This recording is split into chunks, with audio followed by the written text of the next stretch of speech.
October 23rd, 1941. 2017 AM. Near the Berezansky estuary on the northern shore of the Sea of Azov, Oberleutnant Franz Müller of the 73rd Infantry Division huddled in his bunker, writing a letter home by candlelight. The 28-year-old veteran of the French campaign had seen brutal combat since Operation Barbarossa began 4 months earlier, but nothing had prepared him for what was happening to his men at night. The sound started as it always did, a distant idle, almost like fabric rustling in wind. Then it grew closer, that distinctive popping noise German troops had learned to dread. Müller grabbed his rifle and rushed outside, screaming orders that his exhausted soldiers already knew by heart. Everyone down, lights out, stay in your holes. The engine sound grew louder, then suddenly cut to silence. In that terrible quiet, Müller and his men waited, pressing themselves into the frozen earth. They knew what came next, the whistle of falling bombs, then the devastating explosions that tore through ammunition dumps, supply depots, and troop concentrations with unnerving accuracy. 3 bombs landed within 50 yards of Müller's position. The first destroyed a fuel truck, the second collapsed a supply bunker, the third landed directly on a machine gun emplacement, killing all 4 men instantly. Then, as quickly as it began, it was over. The engine sound returned, sputtering back to life, fading into the darkness as the aircraft escaped. Müller watched helplessly as the tiny silhouette disappeared against the stars. His men emerged from cover, shaking, eyes wild with fatigue and fear. This was the 3rd attack that week, the 20th that month. Nobody was sleeping anymore. Everyone was on edge, jumping at every sound, seeing ghosts in every shadow. The next morning, Müller's report to division headquarters reflected his frustration. The night bombers attacked again at 2:17 hours. Multiple casualties, significant material losses. We cannot identify the aircraft type. They approach with engines off, making them nearly impossible to target. Searchlights are ineffective. Anti-aircraft fire is wasted. The men call them Nachthexen, night witches. Morale is deteriorating rapidly. The troops are more terrified of these night raids than they are of daytime artillery bombardment or tank attacks. This is not warfare, it is psychological torture. What Oberleutnant Müller didn't know, what German intelligence would take months to discover, was that the aircraft tormenting his division were primitive biplanes made of wood and fabric, flying so slowly that German fighters couldn't engage them without stalling, dropping bombs by hand, navigated by dead reckoning and a wristwatch. And they were flown entirely by women, Soviet women who had volunteered to fight in the most desperate period of their nation's history.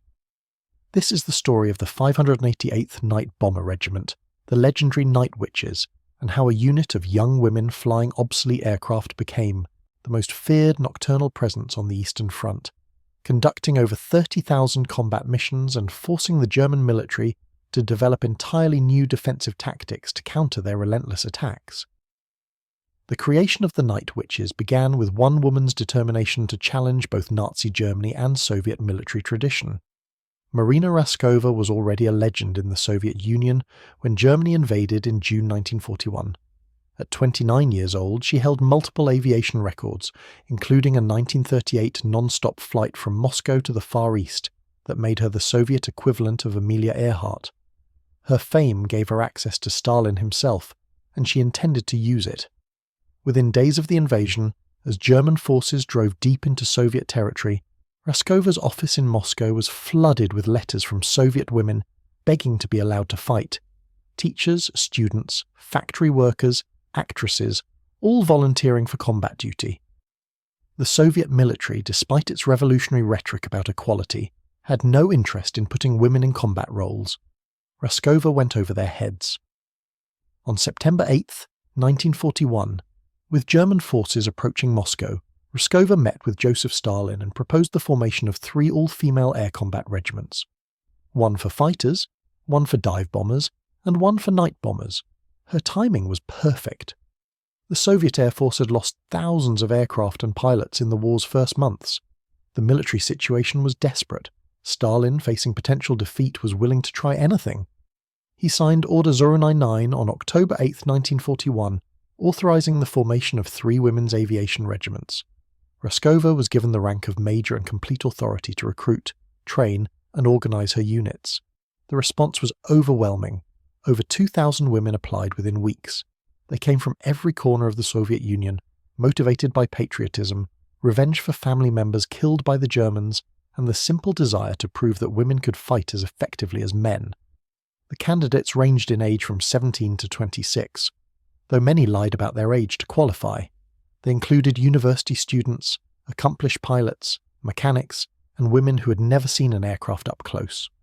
Nadezhda Popova, who had become one of the Night Witch's most decorated pilots, was working as a flight instructor when she applied. I was 19 years old. The Germans had invaded my country, killed my friends, destroyed my home city. The men were fighting and dying. Why should I sit safely in the rear? Many of us felt this way. We had skills that could help win the war. We demanded the chance to use them. The training base was established at Engels, a town on the Volga River, in October 1941. The conditions were brutal. The women were issued men's uniforms, sizes too large, boots that didn't fit, and equipment designed for male soldiers. They slept in unheated barracks while winter temperatures dropped below zero. They trained 14 hours a day, learning navigation, bombing, aerial combat, and aircraft maintenance. Many had never fired a gun. None had dropped a bomb. They had 6 months to become combat pilots, navigators, mechanics, and armourers.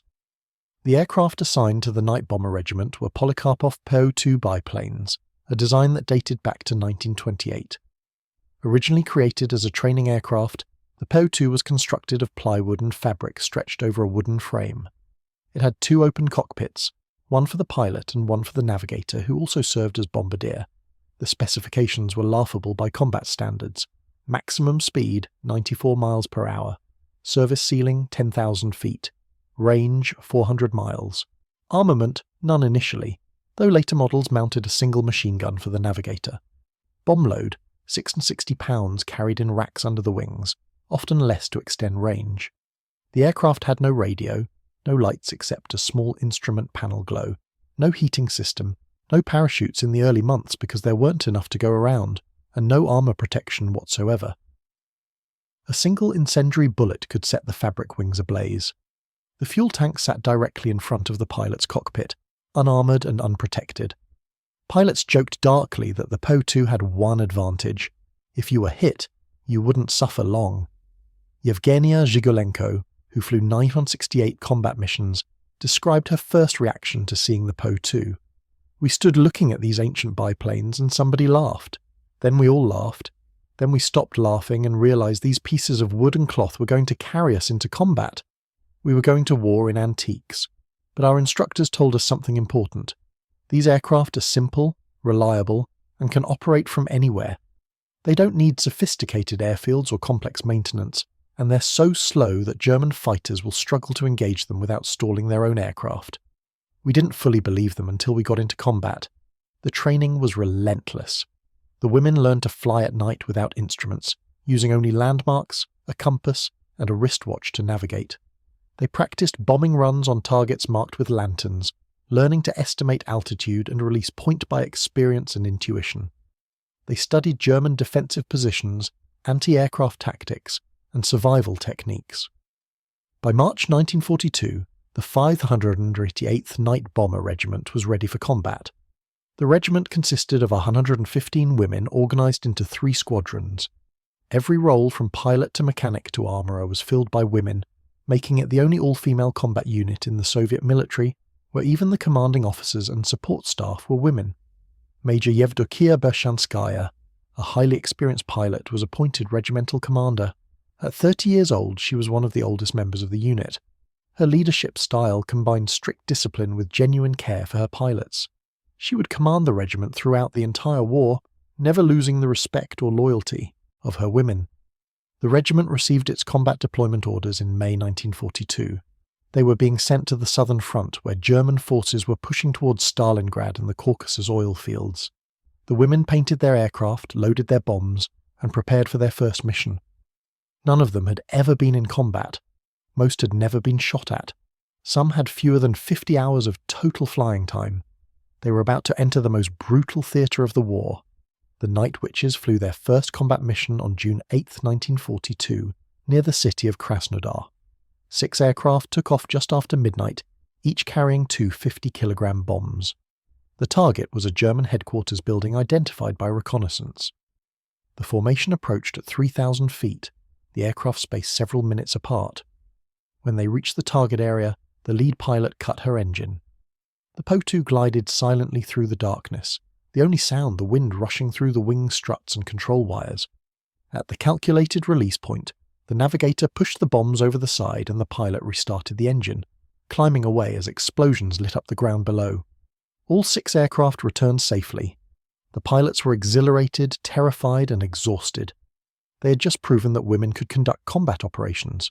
More importantly, they had discovered a tactic that would define their entire combat approach. By cutting their engines and gliding to the target, they could approach in near silence, making them almost impossible to detect until bombs started falling. The Germans called the sound of wind through the Po-2's wing Struts the Witch's Broom, a soft whistling that announced death from above. Within weeks, the Night Witches had refined their tactics into a deadly routine. They operated only at night, taking off shortly after sunset and flying continuous missions until dawn, sometimes completing 8 to 15 sorties in a single night. Each aircraft would take off, fly to the target area, deliver its bombs, return to base, rearm and refuel in minutes, and take off again. The ground crews worked frantically between missions, manhandling bombs into place, pumping fuel by hand, conducting rapid maintenance checks, all while the next aircraft was already taxiing for takeoff. The bomb load was pathetically small by conventional standards, only 66 pounds maximum, often reduced to 440 pounds to extend range. But the Night Witches made up for light loads with sheer volume of attacks. In a single night, the regiment could deliver over 20 tons of bombs on target through constant rotation. The Germans found this approach psychologically devastating. A single large bombing raid could be endured, but attacks that came every 20 minutes throughout the night, hour after hour, gave defenders no rest, no respite, no ability to recover.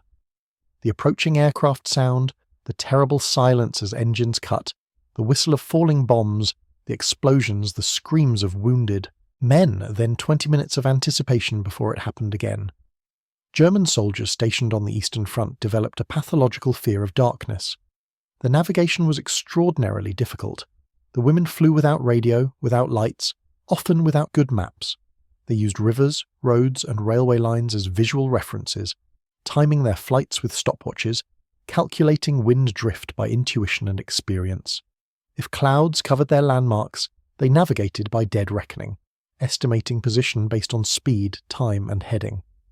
Errors were common and often fatal.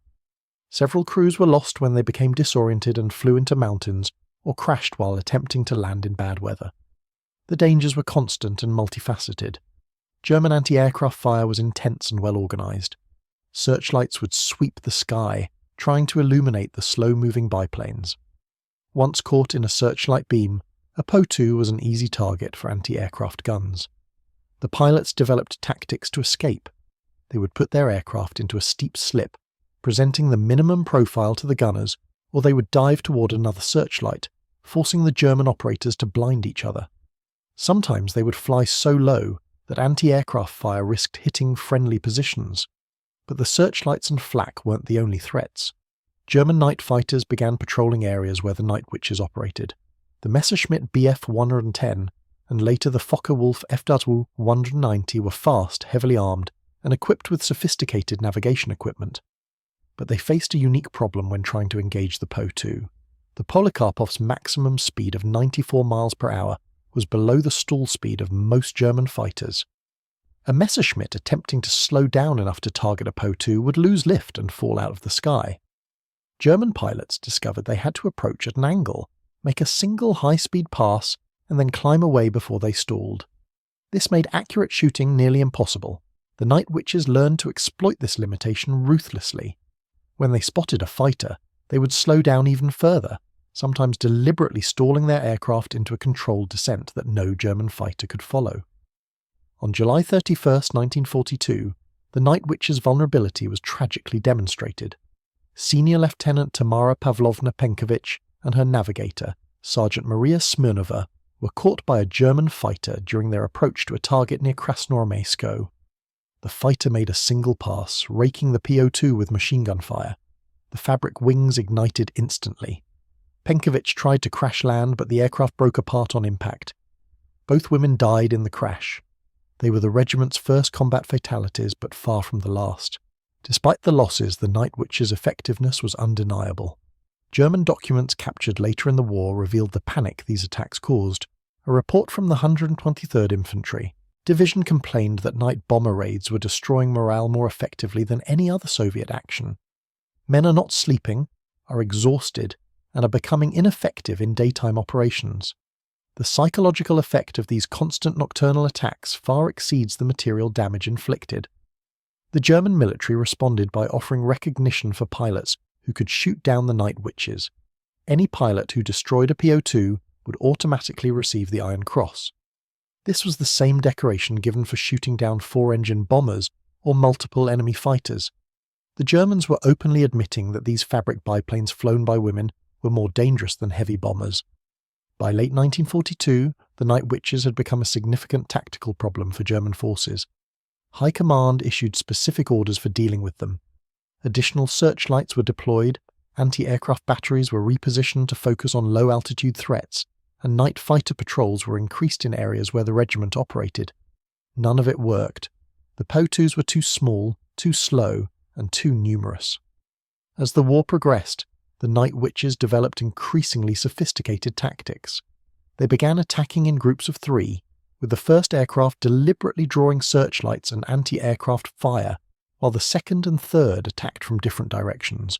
Once the Germans adjusted their defences, all 3 would attack simultaneously from different altitudes and directions, overwhelming the defensive coordination. They learned to use weather as a weapon. They would fly missions in conditions that grounded conventional bombers: low clouds, fog, rain, even light snow. German defenders, assuming that no one would be crazy enough to fly in such weather, relaxed their vigilance. Then bombs would start falling. The targets varied widely.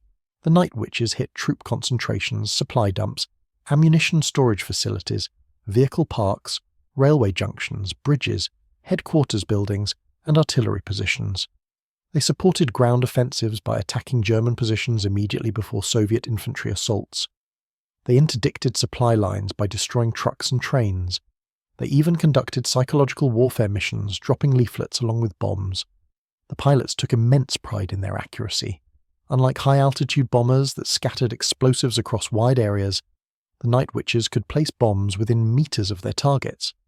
Nadezhda Popova described a mission against a German command post. "We flew in at 600 meters, very low for a bombing run.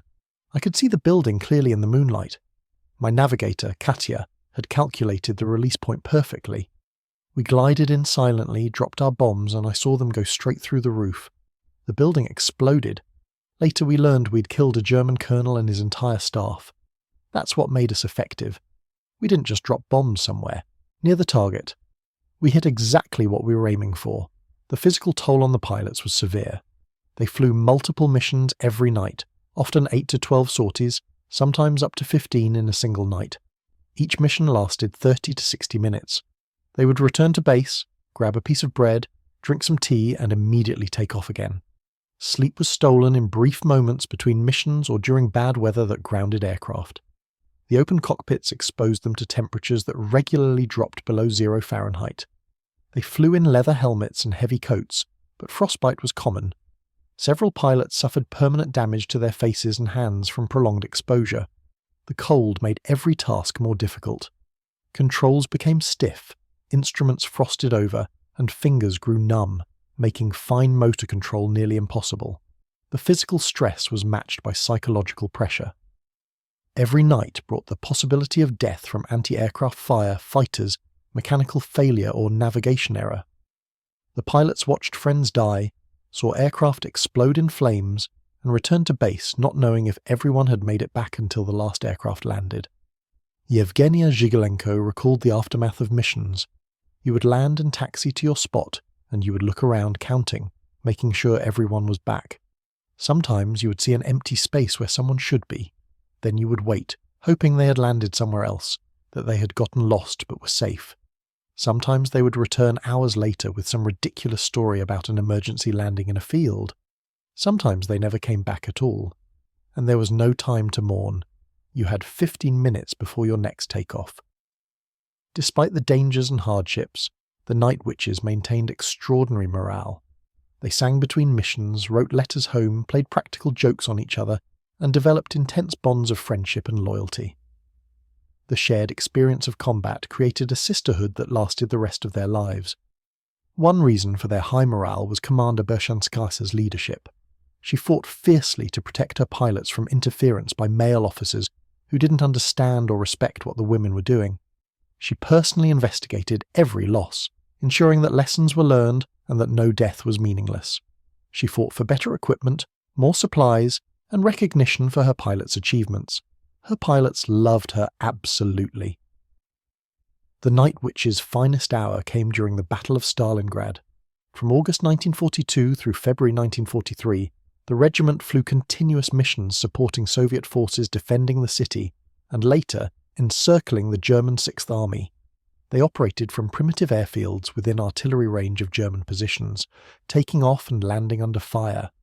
During the critical days of November 1942, when Soviet forces launched Operation Uranus to encircle the German army, the Night Witches flew up to 20 missions per night, attacking German positions, disrupting reinforcements, and destroying supplies. On November 23, 1942, the day the encirclement was completed, the regiment flew 167 individual sorties, delivering over 20 tons of bombs with devastating accuracy. A captured German officer, interrogated after Stalingrad's fall, spoke about the night attacks. We called them the Night Plague. Every night they came, sometimes dozens of times. We couldn't sleep, couldn't rest, couldn't recover from the day's fighting. The constant attacks wore us down mentally as much as physically. We began to feel that we were not fighting human pilots, but supernatural forces. The name Night Witches seemed appropriate. They haunted us. By the time Stalingrad fell in February 1943, the Night Witches had established themselves as an indispensable part of Soviet offensive operations. They had flown over 5,000 combat sorties, dropped nearly 1,000 tons of bombs, and suffered only minimal losses relative to their operational tempo. More importantly, they had proven that women could fly combat missions as effectively as men under the most brutal conditions imaginable. The German military's response evolved throughout 1943. Unable to effectively counter the Po-2s with conventional night fighters, they began using captured Soviet Polikarpov Po-153 biplanes and other slow aircraft as night harassment fighters. These aircraft could match the Po-2's speed and maneuverability, making them far more dangerous than fast German fighters. The Night Witches lost several aircraft to these improvised night fighters. The tactics became increasingly complex. On September 7, 1943, during operations near the Taman Peninsula, Junior Lieutenant Ekaterina Ryabova and her navigator, Nadia Studelina, were attacked by a slow-flying German aircraft while returning from their 8th mission of the night. The German pilot, likely flying a captured Soviet biplane, positioned himself directly behind Ryabova's Po-2 and opened fire.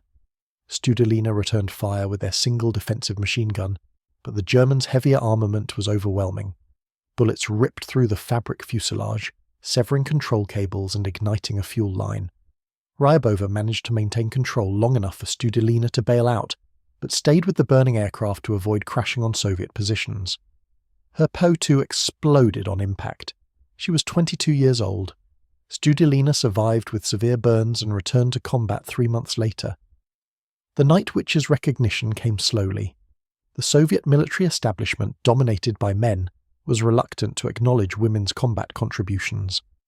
The regiment received no special decorations during the first year of operations despite their extraordinary record.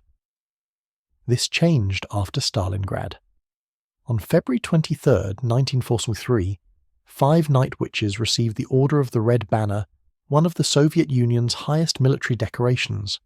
By war's end, 23 members of the regiment would be named Heroes of the Soviet Union, the nation's highest honor.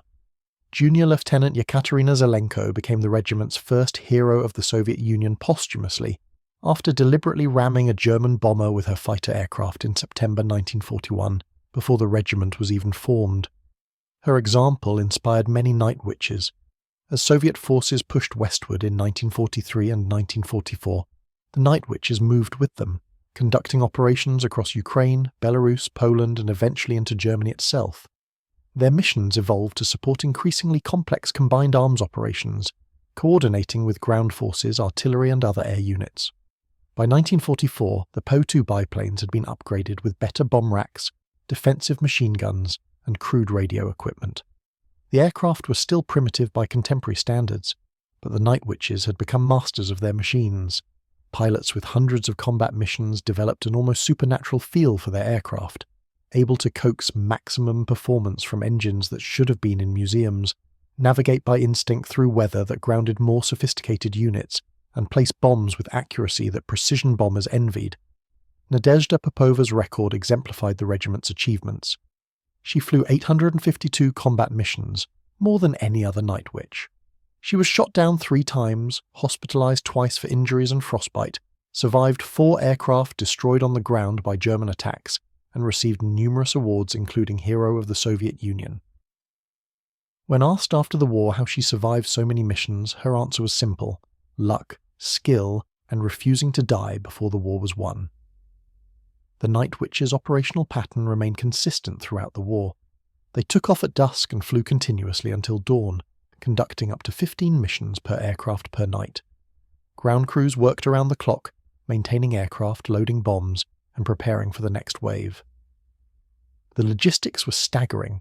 Each night's operations consumed hundreds of gallons of fuel, dozens of bombs, thousands of rounds of ammunition, and required constant maintenance on aircraft that were being pushed far beyond their designed capabilities. The regiment operated from primitive forward airfields, often just grass strips hastily cleared near the front lines. They lived in tents, dugouts, and abandoned buildings.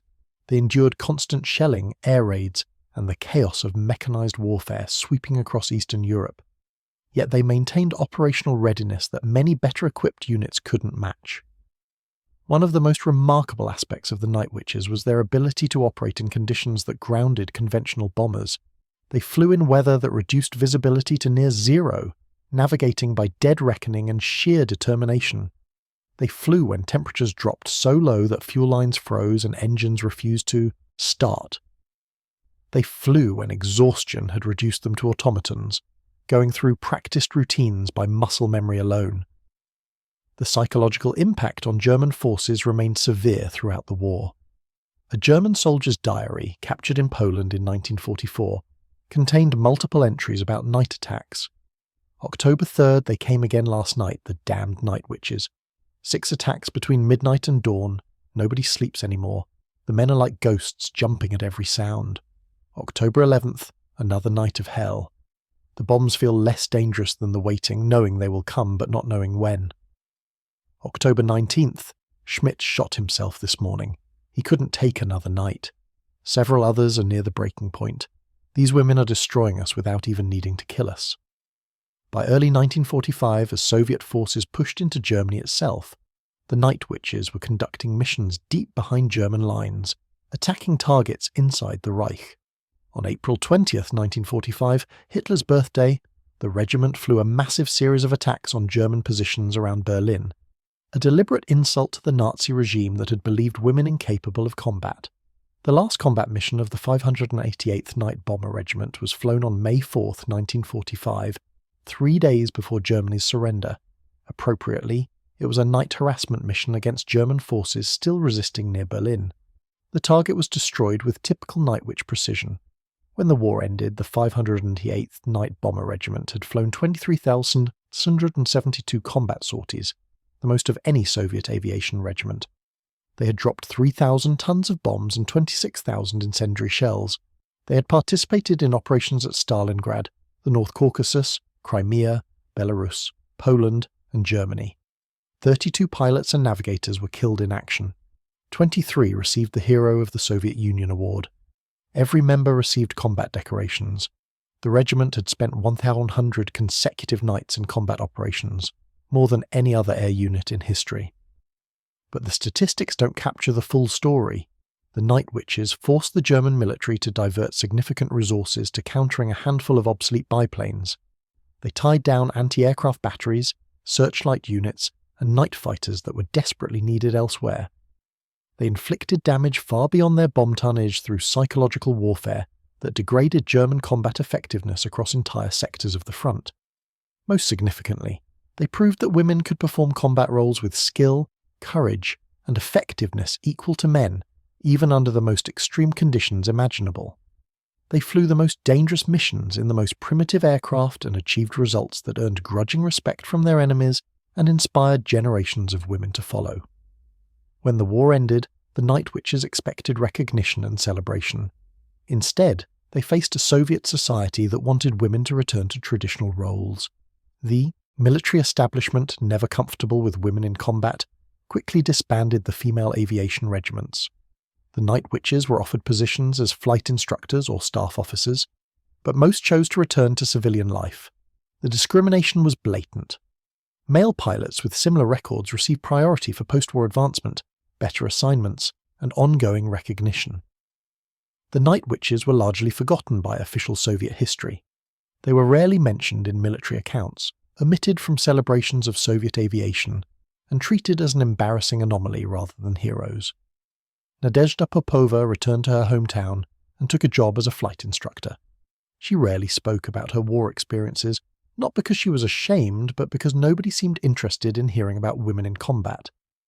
It wasn't until the 1960s, when Soviet society began reassessing women's wartime contributions, that the Night Witches started receiving proper recognition. Marina Raskova, who had made the Night Witches possible, never saw the war's end. In January 1943, while flying a bomber in bad weather, her aircraft crashed, killing all aboard. She was 30 years old. Stalin ordered a state funeral, and she was buried in the Kremlin Wall necropolis, one of the highest honours the Soviet Union could bestow. The women she'd inspired continued fighting for another 2 years, living testament to her vision. Yevdokia Bershanskaya, the Night Witches' commander throughout the war, continued serving in the Soviet Air Force until 1948. She never received the recognition she deserved, despite leading the most successful night bomber regiment in Soviet history. She died in 1982, largely unknown outside a small circle of aviation historians and her surviving pilots.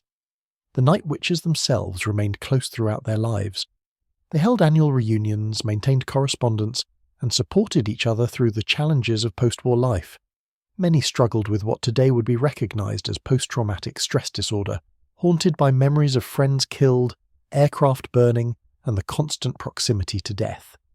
They found solace in each other's company, the only people who truly understood what they had experienced. International recognition came late but eventually arrived. In 1995, Russian President Boris Yeltsin honored the surviving Night Witches at a ceremony in Moscow. Several received additional decorations for their wartime service. Western historians began documenting their story, ensuring that their achievements would not be forgotten. In 2013, 46 surviving Night Witches gathered in Moscow for what they knew would be their final reunion. They were in their late 80s and 90s now, the invincible young women who had terrorized the Wehrmacht, transformed into grandmothers and great-grandmothers. They shared memories, looked at old photographs, and mourned friends who had not survived to see this day. Nadezhda Popova spoke for all of them. We were young and terrified and determined. We didn't think about making history. We thought about surviving the night, protecting our country, and proving that we could fight. The fear never left, but neither did the determination. We flew those ridiculous wooden biplanes into hell every night for 3 years because it was necessary, because our country needed us, because women deserved the chance to defend their homeland just as much as men. I would do it again without hesitation. The last surviving Night Witch, Yelena Yegorova, died in 2022 at the age of 96. With her passing, the direct link to those extraordinary women and their wooden biplanes vanished. But their legacy endures. Today, the Night Witches are remembered as pioneers who shattered assumptions about women's capabilities in combat. They proved that courage, skill, and determination matter more than gender. They demonstrated that effective warfare isn't always about the most advanced technology, but about using available resources with maximum creativity and determination. They showed that psychological warfare can be as devastating as massive firepower. The German troops who faced them never forgot. Interviews with Wehrmacht veterans conducted decades after the war revealed that many still had nightmares about the distinctive sound of approaching Po-2s, the terrible silence as engines cut, and the whistle of falling bombs. They spoke about the night witches with respect, fear, and grudging admiration. One former German officer, interviewed in 1992, summed up what many felt. "We were fighting the Soviet Union, the most powerful military in the world. We had superior equipment, superior training, superior tactics. Yet these women in wooden biplanes made us more afraid than Russian tanks or Katyusha rockets. They owned the night. They made us dread darkness. They defeated us not with firepower but with relentlessness. You cannot fight an enemy who refuses to stop, who comes back night after night after night. The night witches never stopped. That's why they won." At the Central Museum of the Great Patriotic War in Moscow, a restored Polikarpov Po-2 hangs from the ceiling, painted with the colours of the 598th Night Bomber Regiment. A small placard lists the unit's achievements and casualties. But the real story isn't told by statistics or displays. It's told in the faces of young women in faded photographs, looking impossibly young and serious in their oversized uniforms, standing beside their fragile aircraft. It's told in the German soldiers' letters home, describing their fear of the dark. It's told in the combat records showing mission after mission, night after night, year after year, an operational tempo that seems impossible until you remember the determination driving it. The night witches flew obsolete aircraft into modern war and won through skill, courage, and absolute refusal to quit. They started as objects of skepticism and ridicule, both from their own military establishment and their German enemies.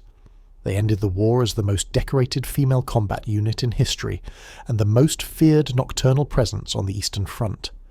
In April 1943, Oberleutnant Franz Müller had written that the night attacks were psychological torture. By May 1945, there were no German soldiers left who didn't fear the dark. The thunder of aircraft engines, the whistle of falling bombs, and the distinctive sound of wind through biplane wing struts had become the soundtrack of German defeat. The night witches had spoken, and the darkness belonged to them. The operational reality of being a night witch was far more complex than the romantic narrative suggested. Each mission required meticulous preparation that began hours before takeoff. The navigators would study maps and aerial photographs, memorizing landmarks visible at night, calculating wind corrections, and planning approach routes that minimized exposure to known anti-aircraft positions. They had no sophisticated navigation equipment, no radar, no radio beacons to guide them home. Everything depended on memory, mathematics, and luck. Irina Rakobolskaya, the regiment's chief of staff, described the pre-mission routine. We would gather at 1800 hours for the briefing. Commander Bashanskaya would outline the night's targets based on intelligence from front headquarters. Each crew would receive their specific assignments, approach routes, alternative targets if weather or defences prevented attacking the primary objective. Then the navigators would calculate everything by hand. Distance, heading, estimated time to target, fuel consumption, bomb release points. One mistake in calculation could mean missing the target by kilometres or running out of fuel over enemy territory. The pilots, meanwhile, would inspect their aircraft, checking control surfaces, fuel levels, engine condition. We flew these machines to their absolute limits every night. Mechanical failure was as dangerous as German guns. The ground crews were unsung heroes of the Night Witch story. These women, mostly teenagers, worked through the night in brutal conditions, servicing aircraft that returned damaged, refueling by hand pump, loading bombs that weighed nearly as much as they did, and conducting emergency repairs with minimal tools and spare parts. A typical night saw them servicing each aircraft 8 to 12 times, meaning they were lifting hundreds of pounds of bombs, pumping thousands of gallons of fuel, and conducting maintenance checks on complex machinery, all while under time pressure because the next mission was launching in minutes. Galina Brockbeltsova, a mechanic with the regiment, recalled the physical demands. I was 19 years old and weighed perhaps 50 kilograms. The bombs weighed 50 kilograms each. We would manhandle them from the dump to the aircraft, lift them onto the racks, secure them with frozen fingers in below zero temperatures. We had maybe 10 minutes between when an aircraft landed and when it needed to take off again. 10 minutes to refuel, rearm, check the engine, repair any damage, and get the pilot back in the air. We worked until our hands bled, until we collapsed from exhaustion. Then we got up and did it again because our pilots were depending on us. If we failed, they died. That knowledge kept us moving when our bodies wanted to quit. The bombs themselves were crude but effective. Most commonly, the Night Witches dropped FAB-50 and FAB-100 high-explosive bombs, weighing 50 and 100 kilograms respectively. These were simple steel cases filled with TNT or amatol, fitted with contact or delayed action fuses.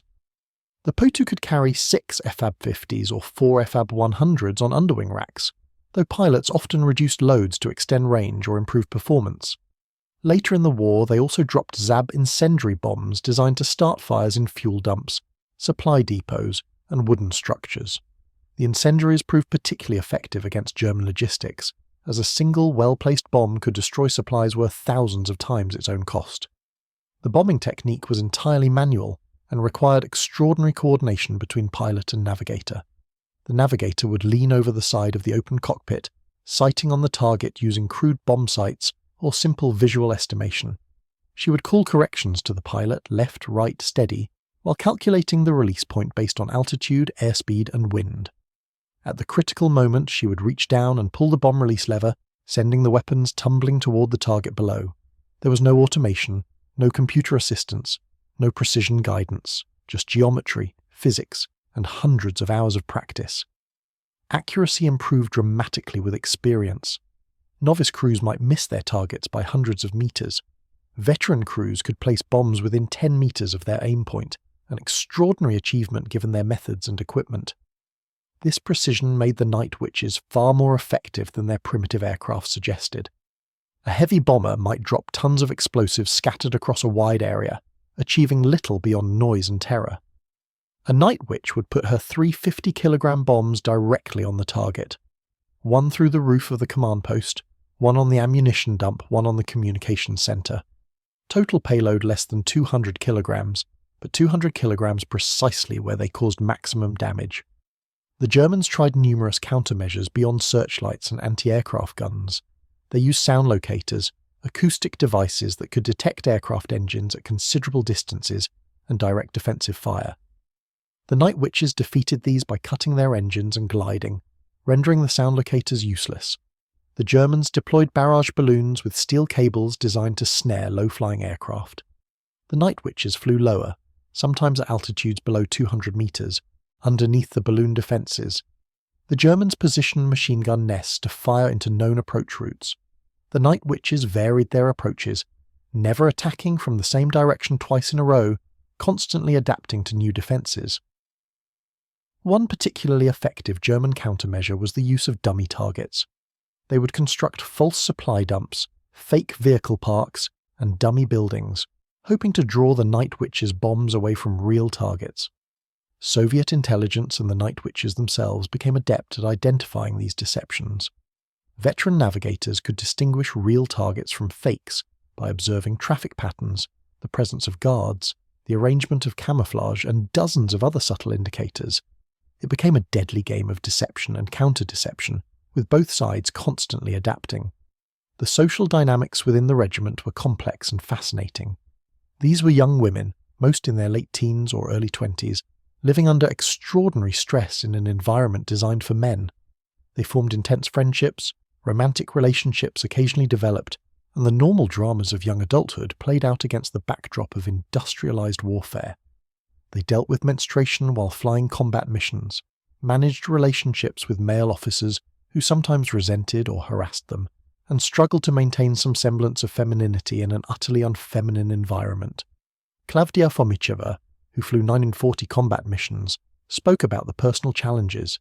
We were still women even though we were warriors. We wanted to feel human, to feel feminine, but there was no space for that.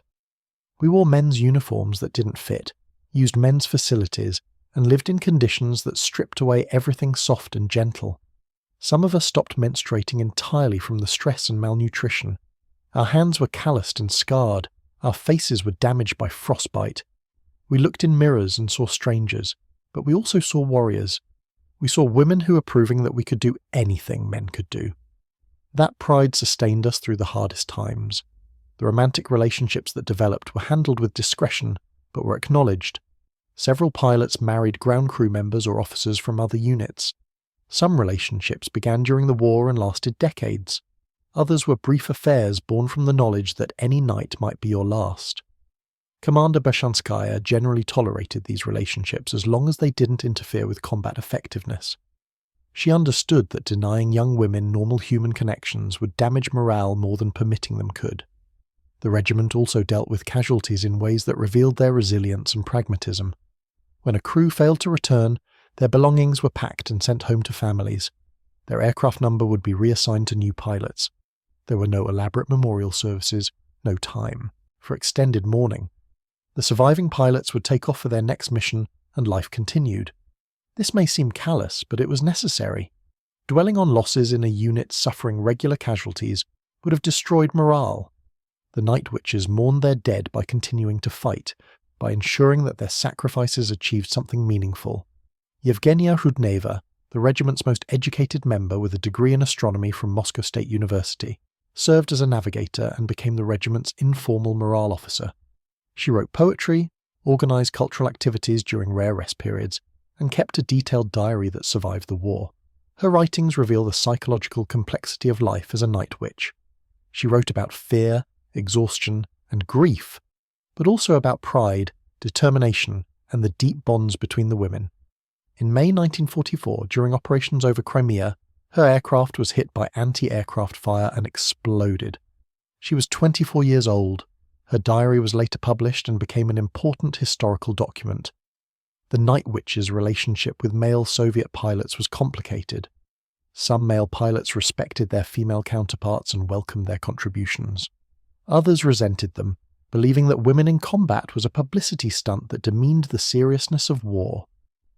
There were instances of male pilots refusing to fly formation with female pilots, of male ground crews sabotaging female-piloted aircraft, of harassment and discrimination that Commander Beshanskaya fought constantly to prevent or punish.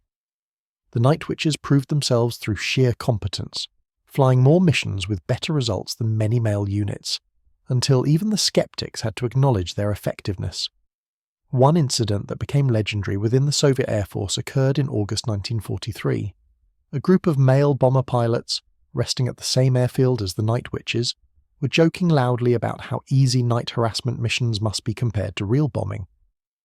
Nadezhda Popova, overhearing this, challenged them.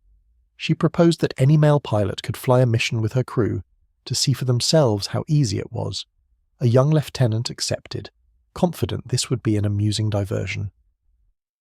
That night, he climbed into a Po-2 as a passenger, sitting in the navigator's position while Popova's regular navigator squeezed into the small baggage compartment behind the cockpit. They flew a standard mission, 8 sorties over 5 hours, attacking German positions that responded with heavy anti-aircraft fire. On the 3rd sortie, the Po-2 was caught by searchlights and hit by flak fragments. The lieutenant was vomiting by the 4th sortie, shaking with fear by the 6th, and had to be helped from the aircraft after landing. He never joked about the Night Witches again, and reportedly told other pilots that these women were braver than anyone he'd ever met. The navigation challenges the Night Witches faced cannot be overstated. Modern pilots rely on GPS, radio navigation, radar, and sophisticated instruments. The Night Witches had a compass, an altimeter, an airspeed indicator, a watch, and their eyes. They navigated by landmark recognition at night, which meant memorizing the appearance of terrain features from altitude in darkness. A river might be visible as a dark ribbon reflecting moonlight. A road might appear as a thin line slightly different in tone from surrounding fields. Towns and cities were usually blacked out, making them invisible except for occasional light leaks or fires from bombing. The navigators developed almost supernatural abilities to recognize terrain from minimal visual information. Serafima Amosova-Taranenko flew 844 combat missions and became famous for her navigational precision. She could identify her position within 100 meters after flying an hour through complete darkness with no visible landmarks. When asked how she accomplished this, her answer was practice and desperation. You learn to recognize things you didn't know were recognizable. The shape of a hill against the stars, the way a forest edge curves, the pattern of small villages. You memorize hundreds of these details for every route you fly, and you practice dead reckoning until you can estimate your position from speed, time, and heading with incredible accuracy. Because the alternative to accurate navigation is getting lost over enemy territory in a wooden airplane with 2 hours of fuel, that motivates you to become very good very quickly. Weather was both enemy and ally. Bad weather grounded conventional bombers, but the Night Witches often flew in conditions that should have been impossible. They flew through rain that soaked through their leather coats and froze against their skin. They flew through fog so thick they couldn't see their own wings. They flew through snowstorms that coated their aircraft with ice and reduced visibility to 0. They flew in winds so strong that their ground speed fell below 50 kilometers per hour, making them sitting targets for any German who could spot them. These conditions terrified them, but they also provided cover from German defences and demonstrated capabilities that earned grudging respect from their enemies. On December 3, 1943, during a blizzard that had grounded all other Soviet aircraft, the Night Witches flew 18 missions in support of a critical ground offensive. The weather was so severe that the pilots could barely see from one cockpit to the other. Navigation was impossible by landmarks, so they navigated entirely by compass and clock, estimating position based on dead reckoning. Remarkably, they hit all their assigned targets, and all aircraft returned safely. The ground commander sent a message to regiment headquarters that read simply, "Your witches fly when birds cannot. They have earned their name." The physical injuries the Night Witches endured were severe and often permanent. Frostbite damaged faces, hands, and feet. Many pilots suffered partial amputations of fingers or toes. The constant exposure to engine noise caused hearing damage that left many partially deaf by war's end. The stress of combat caused digestive problems, heart conditions, and premature aging. Several pilots developed vision problems from straining to see targets at night for years. The open cockpits exposed them to a constant blast of engine exhaust, leading to respiratory problems that plagued them for the rest of their lives. Yet they continued flying, mission after mission, because stopping meant letting down their comrades in their country. The Night Witches also engaged in combat innovation that influenced Soviet military tactics more broadly. They developed the tactic of suppressive harassment, attacking the same target repeatedly throughout the night to prevent enemy forces from resting or conducting organised activities. This became standard doctrine for night bomber units. They pioneered techniques for coordinated attacks by multiple aircraft from different directions, overwhelming defensive fire. They developed methods for using flares and incendiaries to mark targets for following aircraft. Many of these innovations were adopted by conventional bomber units and incorporated into Soviet Air Force doctrine.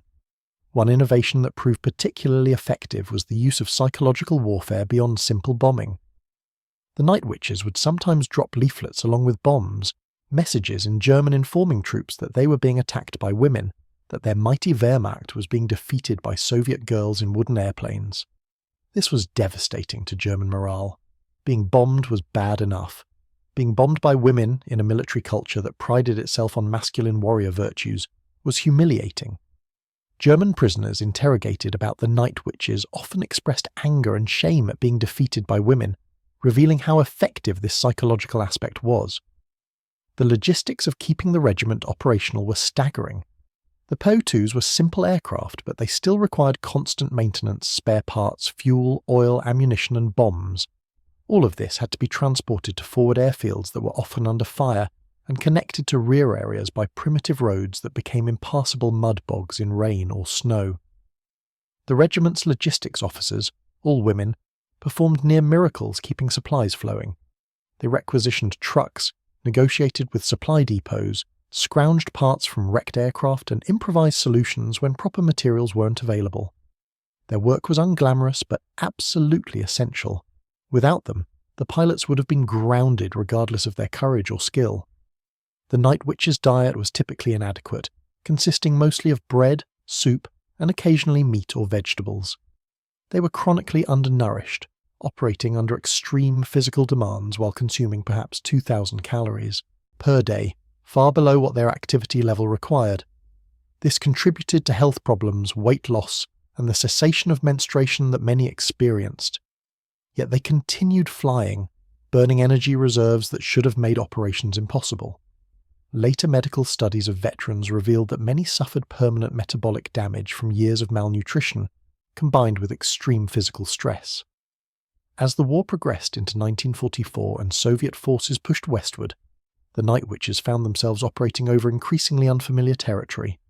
The landmarks they had memorized in southern Russia and Ukraine were useless in Poland and Germany. They had to learn entirely new routes, memorize new terrain features, and adapt to different German defensive patterns. Yet their operational effectiveness never wavered.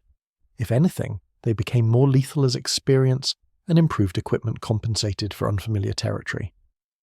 By late 1944, some Po-2s had been equipped with primitive radio equipment, allowing limited communication between aircraft and with ground control. This improved coordination and allowed for more complex missions involving multiple aircraft attacking different targets in sequence. The radios were unreliable and the pilots often distrusted them, preferring to rely on the visual signals and practice coordination they had developed over years of flying together. But the radios did provide an additional safety margin, allowing lost aircraft to request navigation assistance or report mechanical problems. The Night Witches' final campaign, the push into Germany in early 1945, brought mixed emotions.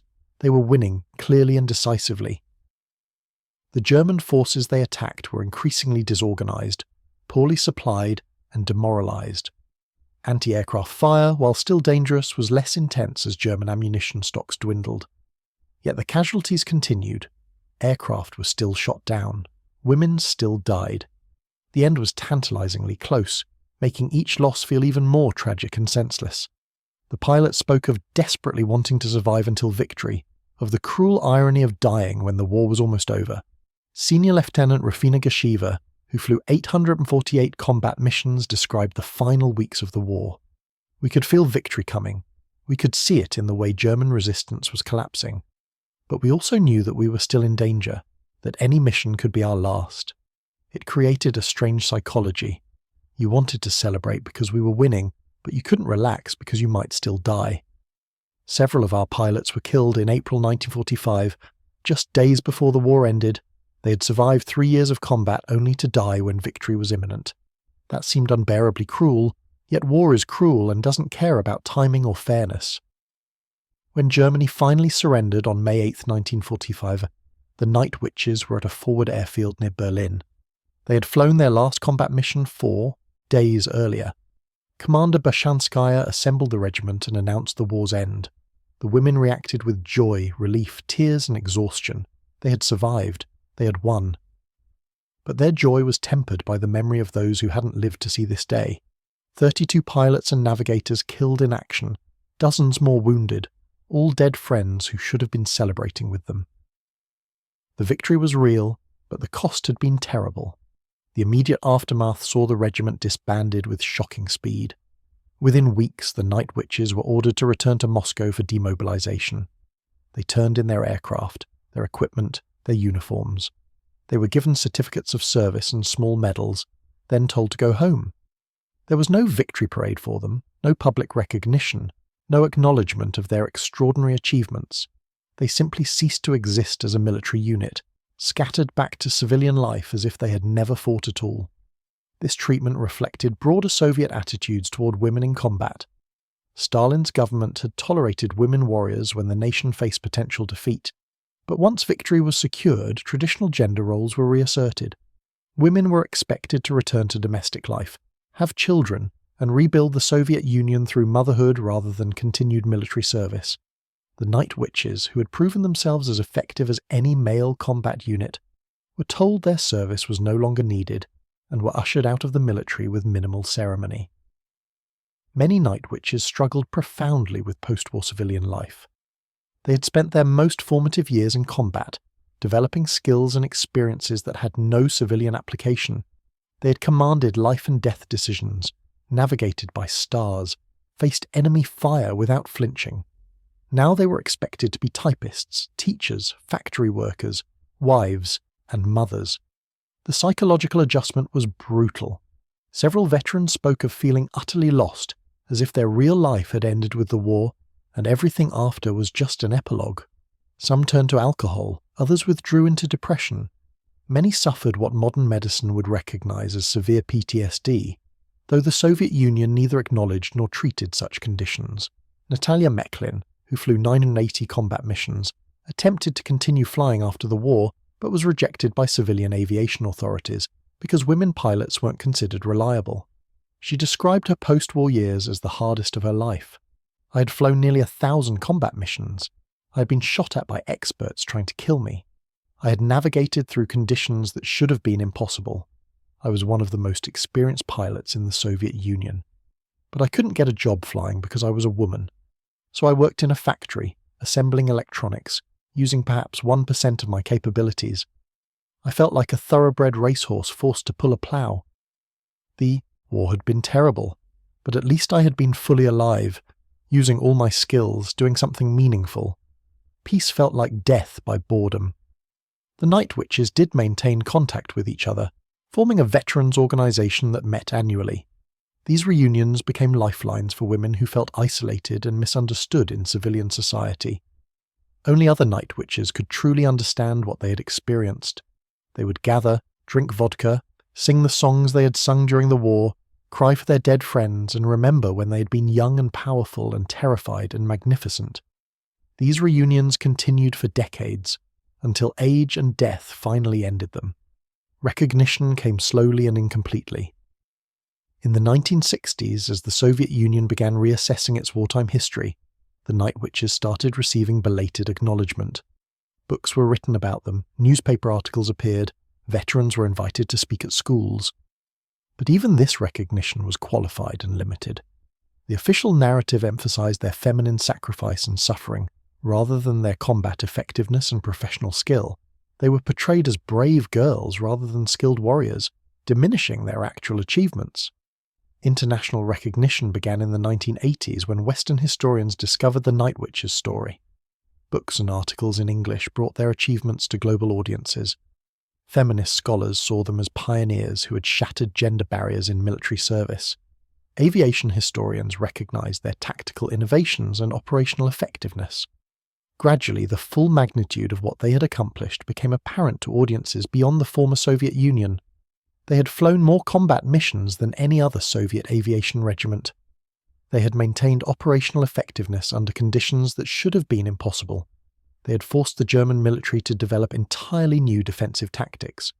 They had proven beyond any possible doubt that women could fight as effectively as men in the most demanding combat roles. In 1995, the Russian government finally held a formal ceremony honouring the surviving Night Witches. President Yeltsin presented medals and spoke of their sacrifices. It was a hollow gesture in many ways, coming 50 years too late and doing nothing to compensate for decades of neglect. But it meant something to the surviving veterans, who finally heard their government acknowledge what they had done. Several veterans wept during the ceremony, not from joy but from the bitter knowledge of how long recognition had taken, and how many of their sisters had died without ever receiving the honour they deserved. The tactical lessons the Night Witches taught remain relevant to modern military aviation. They proved that precision matters more than payload in many combat situations. They demonstrated that psychological warfare is a force multiplier as significant as superior technology. They showed that adaptive tactics and crew resourcefulness can overcome material disadvantages. Modern air forces studying asymmetric warfare and operations in degraded conditions still reference Night Witch tactics as examples of how to succeed despite limitations. The Night Witches' story also raises profound questions about gender and combat that remain unresolved. They prove definitively that women can perform combat roles with effectiveness equal to men. Yet decades after their achievements, many militaries still restrict or exclude women from certain combat positions. The Night Witches' record demonstrates that arguments about physical strength, psychological resilience, or unit cohesion are pretexts rather than legitimate concerns. If young Soviet women could fly combat missions under the most extreme conditions imaginable, then the only reason to exclude women from modern military roles is prejudice rather than capability. The final surviving Night Witches lived long enough to see dramatic changes in how women in combat were perceived. They saw women flying jet fighters, commanding warships, and leading combat units in multiple nations' armed forces. They saw their own story become an inspiration to women entering military service around the world. They saw the barriers they had shattered remain broken, even if progress was slower than they had hoped. This gave them satisfaction, knowing that their suffering and sacrifice had paved the way for others. Nadezhda Popova lived until 2013, reaching the age of 91. In her final years, she gave numerous interviews about her wartime experiences.